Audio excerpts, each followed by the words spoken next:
Si uno toma los datos, en la microempresa, el 52,9% de empresas se repite alguna cantidad de empleadores. En la pequeña empresa, 60,2%, en la mediana empresa, 70,6%, y en la gran empresa, 78,1%. O sea, y en el porcentaje total, en el promedio, el 60% de las empresas repiten algún empleador común, sin que esto tenga que ver que sea empresas que tengan la misma función o que estén para producir lo mismo. O sea, puede ser que alguien tenga una minera y que sé yo, botes de pesca, no sé. Pero lo interesante es que la concentración de la propiedad de las empresas es muy alta. O sea, en la gran empresa, que no deben ser más de 2.000 empresas, el 78%, o sea, casi el 80%, una de 4 de cada 5 empresas, repiten empleadores. Y estamos hablando de las empresas que producen más del 80% del Producto Interno Bruto. O sea, estamos hablando de que ahí se produce, gracias a estos mecanismos, una concentración muy importante de los capitales y las ganancias. Ahora veamos, si uno ve qué pasa con la figura del multiroot, o sea, ¿quiénes utilizan multiroot? En casos, por ejemplo, como la cadena líder, o las COPEC, comercial Santa Elena contra comercial de Smith. Las dos son COPEC, pero tienen distintos. Y aquí las cifras son mucho menores. O sea, si uno ve el promedio, el 3,6% de las empresas operan con multiroot. O sea, no es una gran cantidad. El 7,9% de la gran empresa opera con multiroot. El 2,9% de la mediana opera con multiroot, el 4,5% de la pequeña y el 2,1% de la microempresa. Entonces, lo que estamos diciendo es que el multiroot no es un problema tan extendido, si bien existen muchas empresas que repiten empleadores. Estos son datos de la Dirección del Trabajo. Entonces, ahí uno puede magnificar el problema. Ahora, es un problema grave porque se cooptan derechos tanto individuales como colectivos, o sea, no debiera existir. Pero esa es la magnitud que tiene el multiroot, y lo otro es lo que podría llegar a ser si es que estuviera totalmente generalizado. O sea, la magnitud del multiroot podría llegar a ser 60% de la economía chilena, pero hoy es, según los datos de la Dirección del Trabajo, 3,6%. Entonces ese es el problema. Uno puede pensar que estos datos quizás no podría abultarlos un 10%, pero esa es la magnitud del problema que estamos hablando. Hay que decir que el multiroot es una situación que se produce principalmente en Chile, o sea, no es una legislación extendida a otras partes del mundo. De hecho, en otras partes del mundo el uso de multiroot sería considerado un fraude legal, o sea, sería sancionado penalmente, ya sea pecuniaria, con dinero o con cárcel. Entonces, de lo que estamos hablando cuando hablamos de multiroot es de una legislación chilena que le permite tener más de un rol único tributario a un empleador, que en el caso del multiroot, que se usa para el mismo fin, estaría penado en otras legislaciones. Esa es la magnitud del engaño o el fraude que se podría estar cometiendo. Si uno ve por rama de actividad económica, nosotros siempre pensamos que el retail es donde más se da el multiroot, pero la verdad es que el multiroot se da más que nada en el retail, se da en un 1,8%, pero en la manufactura un 5,5%, y en los servicios sociales y de salud un 7,1%. ¿Por qué puede estar ahí el multiroot en salud? Porque uno puede pensar que aquel que tiene una clínica también es dueño, por ejemplo, de la AFP, perdón, de la ISAPRE. Y pasa muchas veces que los médicos de la ISAPRE, dueños de la ISAPRE, tienen clínica y que ya hacen un negocio enlazado, te mandan a la cámara clínica, la clínica tienen la ISAPRE ahí mismo. Ahí ocurre mucho, ahí está muy concentrado la salud. En la manufactura el 5,5%.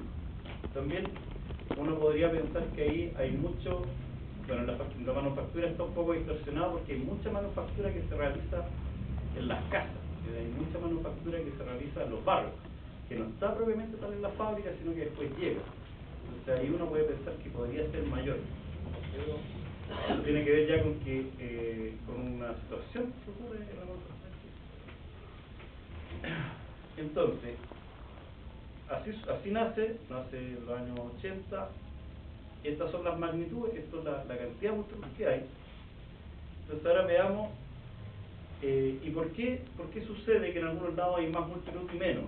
Lo que nosotros creemos es que hay espacios, por ejemplo, como en la agricultura, donde está toda esta situación de la temporada de la fruta, en donde no es tan necesario tener multitud porque el bajo nivel de sindicalización, el poder de sindicalización de los colectores de fruta, en realidad no va a ser necesario que haya tanto, porque finalmente el multiroot es para ir derecho, pero están tan mal organizados y no se pueden defender, que en realidad no es necesario, se pueden ir los derechos igual.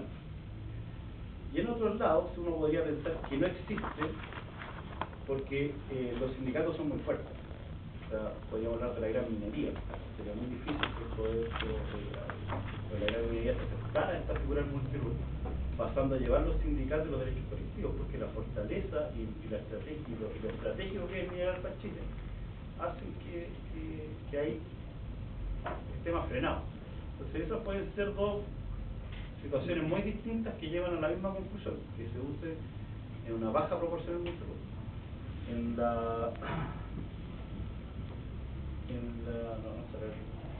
la agricultura 2,4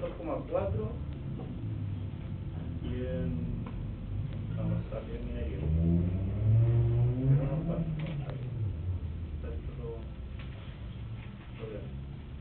ahora, ¿a qué afecta? Cuando hablamos de que afecta derechos individuales, son los derechos que uno toma en contraparte con el empleador y que no implican al sindicato, a eso llamamos derechos individuales. Primero, al tener más de un root, existe la situación de que algunos empleadores, por ejemplo en el caso de en el caso de algunos retail, supermercados, van rotando trabajo, los van cambiando, o sea, no sé, por ejemplo, alguien que empieza a trabajar de cajera en el Líder, después sigue en el Montserrat, después se va a Santa Isabel y los van rotando. ¿Para qué? Como hay distintos roots, nunca logran acumular la cantidad de años, no les pagan todas las condiciones del contrato y van eludiendo prestaciones del trabajador por años de servicio, por permanencia en el puesto, en la medida que lo van corriendo y lo van cambiando de supermercado. Afecta a las gratificaciones, porque las empresas pueden manipular entre ellas su estado de utilidad. O sea, una empresa que tiene una empresa relacionada puede hacer que la empresa relacionada, no sé, yo le paso lo que ocurre muchas veces con el cobre. El cobre muchas veces las empresas extranjeras no pagan, bueno, no está en esta legislación, pero las empresas extranjeras muchas veces no pagan el royalty o el impuesto al cobre. ¿Por qué? Porque como ellas son empresas hijas que se llaman, y tienen una empresa madre, no sé, en Gran Bretaña, si esa empresa madre tiene, pérdida, las traspasa a la empresa hija que tuvo ganancia, y entre pérdida y ganancia llegan a cero y no se pagan impuestos. Y eso se puede hacer porque en el fondo estamos relacionados como empresa. Bueno, aquí en el multiroot también ocurren arreglos de ese tipo para no pagar las gratificaciones.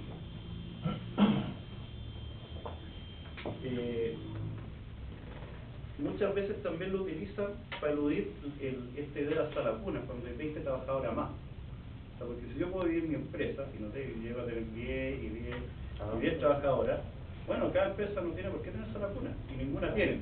Entonces se va de una obligación legal, nuevamente, que es una obligación entre personas, o sea, entre el empleador y el empleado.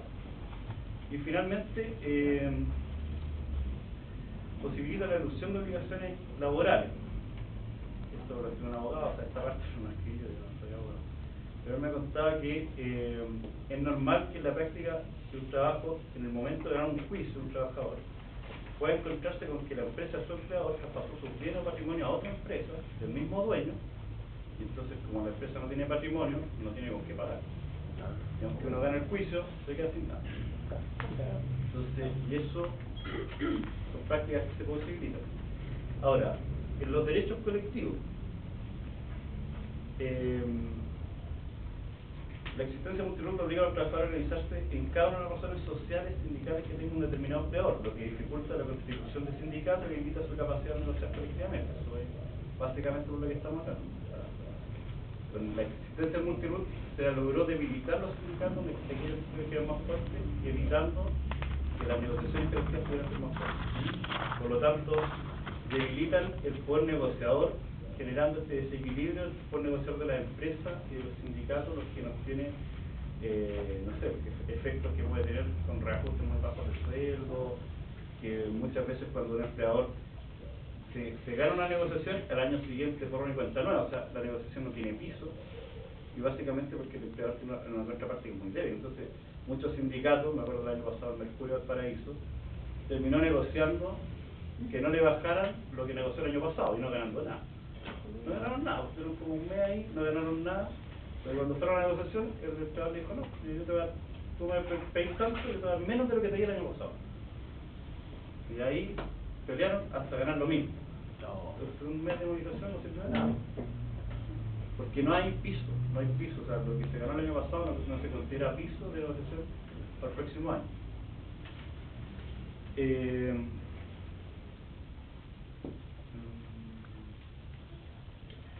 Bueno, y esto tiene que ver con la capacitación laboral, porque la ley señala que para las empresas cuya dotación de personal sea igual o superior a 15 trabajadores les resulta obligatorio constituir comité bipartito de capacitación. Si las empresas se organizan distintos roles, no hay comité bipartito. Entonces los trabajadores no están ahí en este comité para las capacitaciones.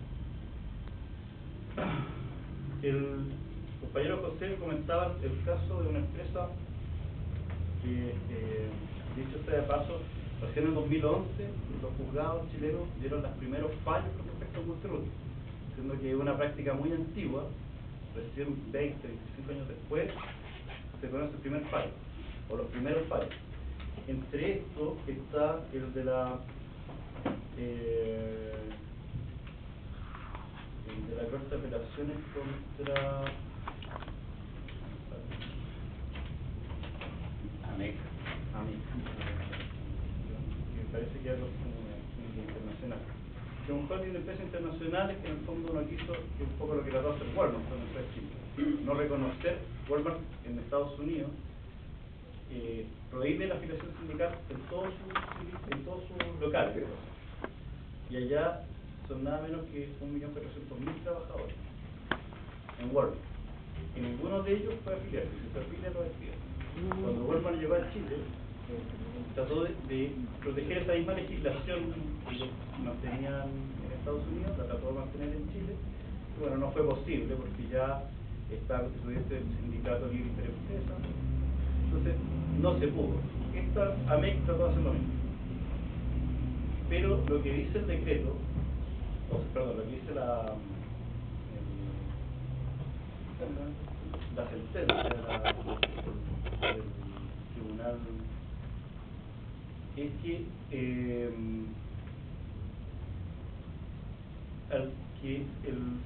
la empresa MEC tiene primero, afiliar a cualquier trabajador que presta servicio actualmente o en el futuro para alguna de las empresas demandadas, ya que eran varias que usaron multiroot. Todos esos trabajadores tenían que afiliarse y que los sindicatos podían representar a cualquier trabajador que haya afiliado adherente que mantenga relación laboral vigente con cualquiera de las empresas demandadas que van a encontrarse su organización sindical en un proceso de negociación colectiva. El sindicato lo que dijo es que reconocía que todos los trabajadores de esas empresas podían conformar un sindicato único, y ese sindicato único y llegar a una negociación colectiva única con todas las empresas. Eso fue lo que dijo la Corte de Apelaciones, pero es muy claro lo que está diciendo. O sea, la Corte de Apelaciones no tiró para las moras en el fondo. Fue súper claro al decir que el sindicato tiene todo el derecho a negociar colectivamente y puede afiliar a cualquiera de los trabajadores que quiera afiliarse al sindicato de cualquiera de las empresas que pertenecen al holding.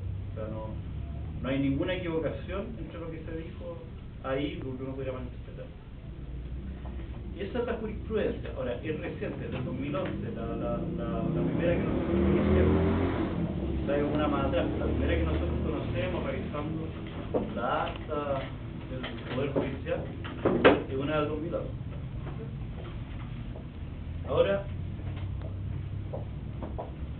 ¿qué establece el proyecto de ley? El proyecto de ley en su frase más importante quizá, lo que establece es en el inciso tercero, artículo tercero, se agrega el inciso cuarto. Entonces, dos o más empresas serán consideradas como un solo empleador para efectos laborales y previsionales cuando tengan una dirección laboral común y concurran respecto a condiciones tales como la similitud o necesaria complementariedad de los productos o servicios que elaboren o presten la existencia entre ellas de un controlador común. Aquí, bueno, hay que ser abogado en estos aspectos, por eso tenemos un amigo que lo es. Entonces, la palabra clave es condiciones tales. O sea, ¿qué significa? Que todas las condiciones que se enumeraron ahí son ejemplos. Por lo tanto, no se enumeraron todos los ejemplos, pero hay más jurisprudencia, o sea, de esto que ha salido de los juzgados, hay mucha más jurisprudencia de lo que sale nombrado acá. Una condición tal, que lo mencionará la misma ministra de la sesión, es por ejemplo que tengan el mismo uniforme. O sea, dos empleados de líder tienen el mismo uniforme. O que usen el mismo logotipo, o sea, Cencosud, Denisi y Jumbo, el mismo logotipo. Entonces, esas son, por eso se dice condiciones tales como, que fue una de las peleas que dimos nosotros, porque los empleadores, claro, ellos no dicen mucho, pero ellos no querían las condiciones tales como.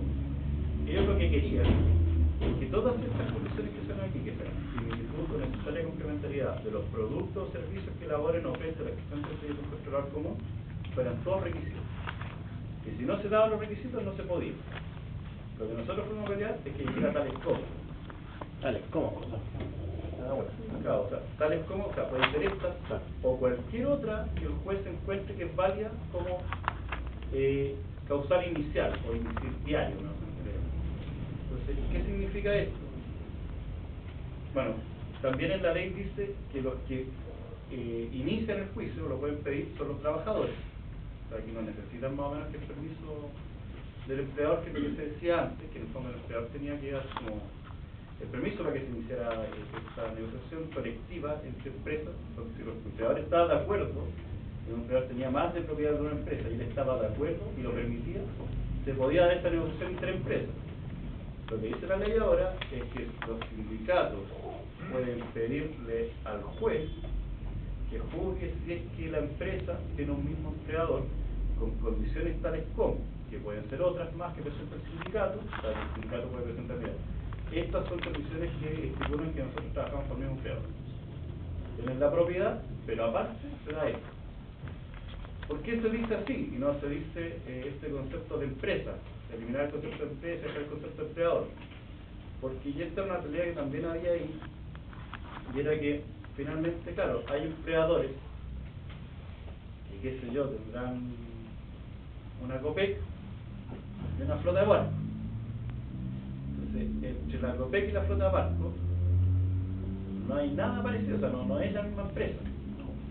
O sea, aunque tenga el mismo empleador, pero no es la misma empresa, o sea, no concurre, y por eso se plantea que no se elimina el concepto de empresa para que pueda existir esta situación, pero que se faculta a los tribunales, y esto es importante porque en la ley Matei, en el fondo, lo que Matei quería era que hubiera un consejo de expertos que incluía a empleadores y empresarios de no sé qué, que ellos iban a decidir que era la misma empresa.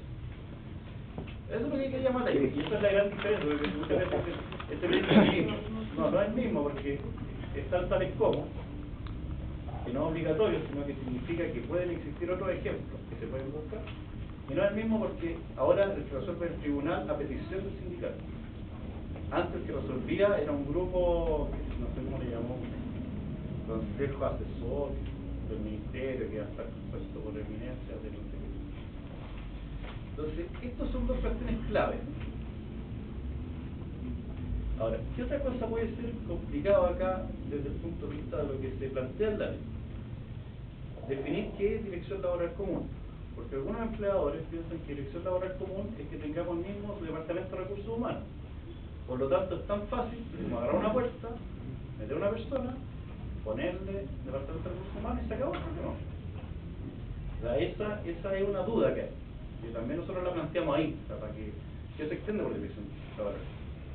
Y lo que nos plantearon es que la dirección laboral común es busca descubrir, o sea, en el fondo está indagando, en un conjunto de empresas que tienen individualidad legal específica, quién ejerce efectivamente como único empleador, es decir, quién dirige la organización desde el punto de vista laboral, quién manda o dirige la organización laboral en nuestra organización.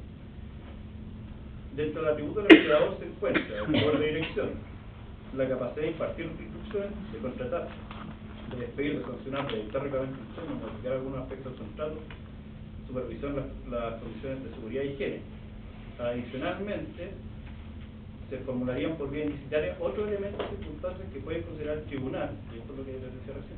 Adicionalmente, aparte de, o junto con, para efectos determinados, dos más empresas incluir un solo empleador.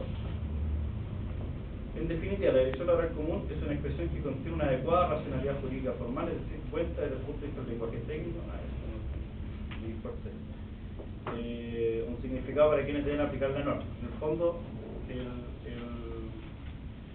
la dirección laboral común algo que no, o sea, ¿por qué se llama dirección laboral común y no se llama de otra manera?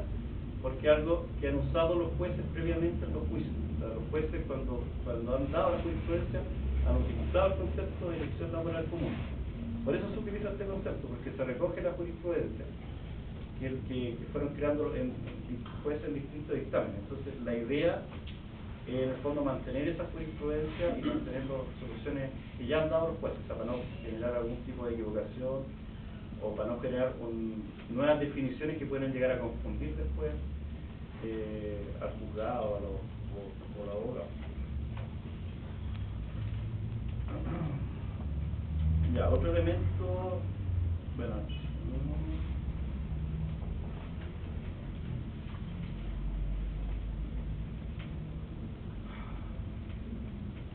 ya. Aquí dice, en la parte de esto es lo que viene en la ley,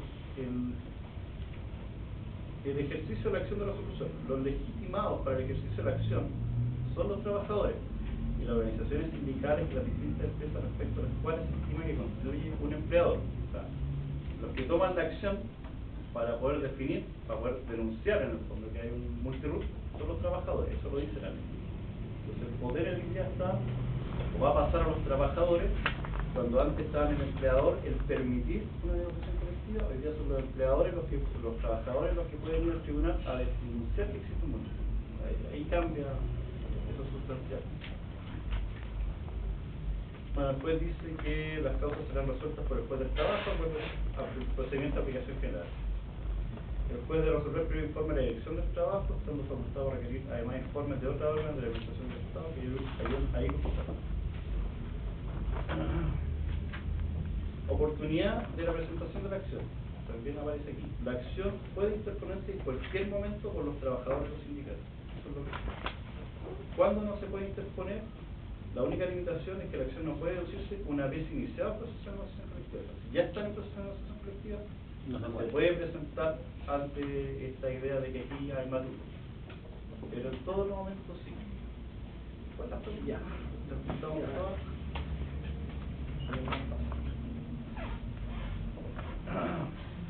¿Cuáles son los principales efectos? Las empresas que sean consideradas como un solo empleador serán solidariamente responsables del cumplimiento de las obligaciones laborales tradicionales emanadas de los contratos individuales de los cumplimientos colectivos. Esto es porque ustedes saben que las empresas, muchas están, o la mayoría, son de responsabilidad limitada. Lo que pasa es que cuando yo tengo una empresa de responsabilidad limitada, respondo por lo mío y solamente con mi patrimonio. No respondo con el patrimonio de la empresa, no respondo con mi patrimonio personal. Lo que acá está diciendo es que esto va a ser solidario entre todas las empresas. O sea, si mi empresa no tiene para pagarme la previsión, ni tiene para pagarme lo que salga de la negociación colectiva, tendrán que buscar y hacer caja entre todas las empresas para pagarme. Por ejemplo, por tanto, todas las empresas son solidariamente responsables. O sea, puede ser que yo esté en la sucursal A y haya sacado una negociación y me deban mis previsiones y no me las pueden pagar porque la empresa está en la quiebra, pero si hay un multiroot que esté comprobado, cada empresa B tiene que pagar. Pues son solidariamente responsables de los derechos, del cumplimiento de las obligaciones laborales y previsionales emanadas de la ley. Los trabajadores de todas las empresas consideradas como un solo empleador podrán constituir uno o más sindicatos que los agrupen, o mantener su organización existente. Podrán asimismo negociar colectivamente con todas las empresas que han sido consideradas como un empleador o bien cada una entre ellas. Esto ya pone la pelota en este lado de la cancha. O sea, si los sindicatos son capaces de organizar para armar un sindicato grande y ese sindicato grande negociar con una empresa más allá de su RUT, bien. Si los sindicatos no son capaces, van a tener que negociar con hasta ahora. Entonces eso es responsabilidad de los trabajadores, no de la ley. La ley lo faculta, lo permite, pero solo si los sindicatos están dispuestos a hacerlo. O sea, si los sindicatos se ponen de acuerdo y ven en eso una conveniencia a la hora de la negociación colectiva. Si los sindicatos no ven la conveniencia y siguen negociando como hasta ahora, la ley no lo va a obligar, pero la ley no lo permite, no lo obliga. Dos cosas distintas. Los sindicatos interempresas que se agrupen exclusivamente a trabajadores dependientes de empresas que hayan sido declaradas como un solo empleador podrán presentar proyectos de contrato colectivo, siendo obligatorio para el empleador negociar con dicho sindicato. O sea, el empleador no se puede salir de esta legislación. Es obligatorio, la ley lo obliga a negociar con los sindicatos de manera única. O sea, esto va a estar por ley. Entonces esto no va a ser que mira que esto es obligación. Y ahí bueno, si usted no quiere entrar a la dirección del trabajo, ya se irán sumando acciones. La sentencia definitiva se aplicará respecto de todos los trabajadores de la empresa que son considerados como un solo empleador, los laborales y previsionales. Esto quiere decir que no solamente los sindicalizados, todos los trabajadores. ¿Se entiende? Ya. O sea, no solamente los trabajadores que están en sindicatos, sino todos los trabajadores de la empresa en el fondo, van a obtener los beneficios de lo que se negocia. Todos los trabajadores, no se están solamente en este gran sindicato, en todos ellos. Los contenidos de la sentencia tienen que el pronunciamiento e individualización de las empresas que son consideradas como un solo empleador para efectos laborales y previsionales. O sea, el juez tiene que decir cuáles son cada una de esas empresas que se consideran como únicas. O sea, no es, o sea, tiene que ser súper riguroso. Entonces, y desde ahí se van a individualizar cada una de ellas. Por lo mismo que puede ser que un empleador tenga muchas empresas, pero no todas concurran a ser multirut. O sea, si un empleador tiene más de 2 Copec, pero después tiene un Burger King, bueno, juntarán las 2 Copec, no ocurre. Tiene que ver con eso. Va a ser riguroso, pero no va a decir todas las empresas, ni esta empresa, sino que las va a individualizar con nombre, apellido, lo que también hace más fácil que después uno pueda apelar a esta sentencia. Porque si no está individualizado, uno entiende correctamente, y uno que no está, uno puede apelar más fácilmente. La indicación concreta de las medidas que se encuentra obligado al empleador dirigida a materializar su calidad tal y el cumplimiento de todas las obligaciones laborales y previsionales al pago de todas las prestaciones que corresponden bajo percibimiento de multa de 50 a 100 unidades tributarias mensuales, lo que podrá repetirse hasta obtener el debido cumplimiento ordenado. O sea, no es que el empleador pague la multa no mismo, no, esto es. O sea, se va a cobrar multa hasta que él cumpla. Porque si no cumple nunca, no va a estar. O sea, esa es la idea de esta parte.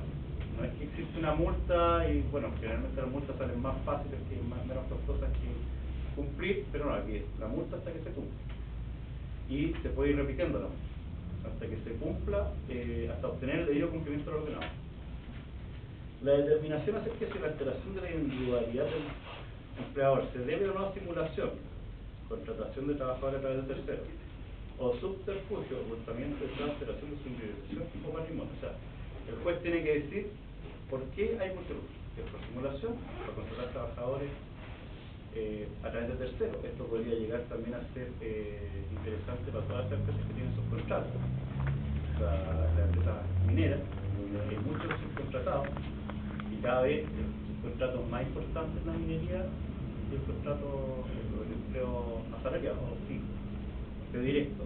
Entonces esto también sirve para ver si hay simulación. Si se crea una empresa para simular que la empresa es distinta, pero que al final trabajan en la misma mina, usan los mismos delantales, tienen las mismas tareas, el mismo orden y mando, responden al mismo capataz, van al mismo lugar de trabajo, etcétera, etcétera. Así que se considera entonces que ya que es multirut y no van a ser distintas.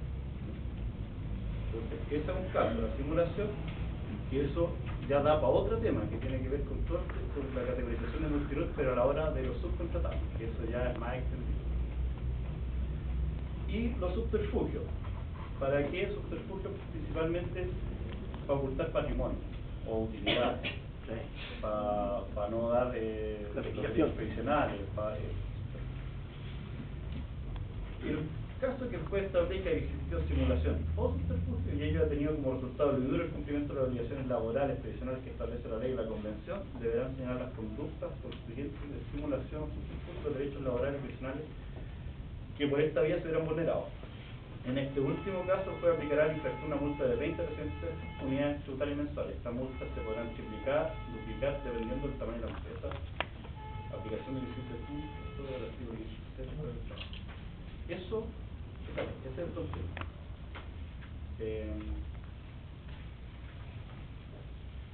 Entonces, ¿por qué nosotros dijimos, bueno, aprobemos esto, o avancemos con este multitud? Porque si bien tenía la piedra tope de no eliminar el concepto de empresa, que es lo que generó la idea del multitud, porque cuando el multitud se genera a propósito de que existe el concepto de empresa. O sea, si no existiera el concepto de empresa, no podría existir multitud. Ya. No se elimina el concepto. Pero como se crea toda esta otra legislación para descubrir ahí, donde haya multitud, cómo se produce, y esto también parte desde los trabajadores, lo dictamina un juzgado, donde pueden haber causales tales como, por lo tanto se pueden usar causales que presente el mismo sindicato, o sea, no son solo las que están acá, sino las que nosotros vemos que se consideran multiroot, como más encima fortalece, porque da alicienta a los sindicatos a formar sindicatos más grandes y únicos, o sea, fortalece la sindicalización y la unidad sindical, entre otras cosas, asimismo como permite, ¿cómo se llama? O sea, no permite esta idea de que se paga la multa y se acaba el problema, sino que esto se va a perseguir hasta que se resuelva. Es porque la CUT dijo, bueno, esto hay que aprobarlo. Esto no es, o sea, ustedes saben que en política, o sea, una cosa es lo que podemos decir, qué sé yo, en las conversaciones familiares, o lo que uno le gustaría que fuera el país, y cada una de las legislaciones que el país tiene. Lo otro es que en política hay oportunidades. Y esa oportunidad o la dejamos pasar y decimos que no es muy justo, esto no se aprueba, y nos quedamos donde estamos, o aprovechamos este avance que es sustantivo para posicionarnos y dar el siguiente paso. ¿Pero qué quiero decir con esto? Hoy día, bueno, ustedes me imagino que todos vieron el discurso presidencial y notaron que una de las cosas que hizo la presidenta Bachelet fue que se iban a fortalecer los sindicatos, la negociación colectiva y el derecho a huelga. Entonces, cuando uno le suma a esto el sindicato fortalecido con derecho a huelga y fortalecimiento de la negociación colectiva, uno entiende que hay un cuadro mayor. O sea, el multiroot es un pedazo de algo más. O sea, si fuera por discutir solamente multiroot, probablemente uno podría decir, ¿saben qué? Hasta acá sigamos peleando por eliminación del concepto de empresa, porque esta es la última de toda la batalla. Pero la verdad es que el multiroot está dentro de un marco mayor de desafíos del movimiento sindical y vienen con las reformas laborales, que fueron anunciadas ayer, que la presidenta Bachelet hace 2 o 3 semanas después de lo que fue el acto del 1 de mayo dijo: el segundo semestre de este año vienen las reformas laborales, y mandó a la ministra del Trabajo para eso, frente a toda la televisión chilena, a que dentro de esa, hoy día se habla mucho de que el fútbol es el corazón de la reforma tributaria. El corazón de las reformas laborales es fortalecimiento de los sindicatos, por esta afiliación automática, que sea, fortalecimiento de la negociación colectiva. Lo que se busca es eliminar o sea, que el sindicato sea el actor prioritario de la negociación colectiva, o sea, que no se pueda negociar con grupos negociadores ahí donde hay un sindicato. Eso es lo que nosotros tenemos que pelear. Sí. Que donde haya un sindicato no se puede negociar con grupos negociadores. Los famosos convenios. Y después el derecho a huelga, o sea, que no exista reemplazo en la huelga. para que sea efectiva. Con esos tres elementos más en multiluz, lo que nosotros consideramos es que había que darle luz verde, porque esta no era la última de los momentos donde nosotros íbamos a tener que discutir con los empleadores y con el gobierno, y porque veíamos que el segundo semestre la CUT va a tener que pensarse aún más para sacar adelante lo más importante, que es la reforma laboral. Ahí estamos, o sea, esa es el porqué de la decisión, porque hicimos el documento, estos son los elementos. ¿Y qué ganaron los empleadores?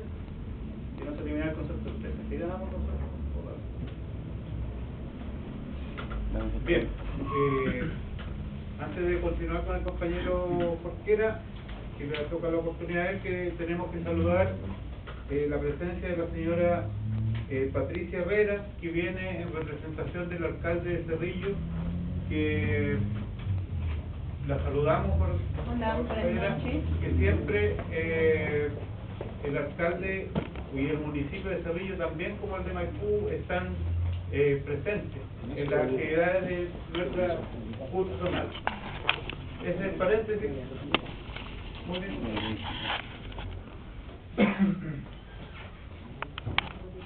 ¿Cuánto más?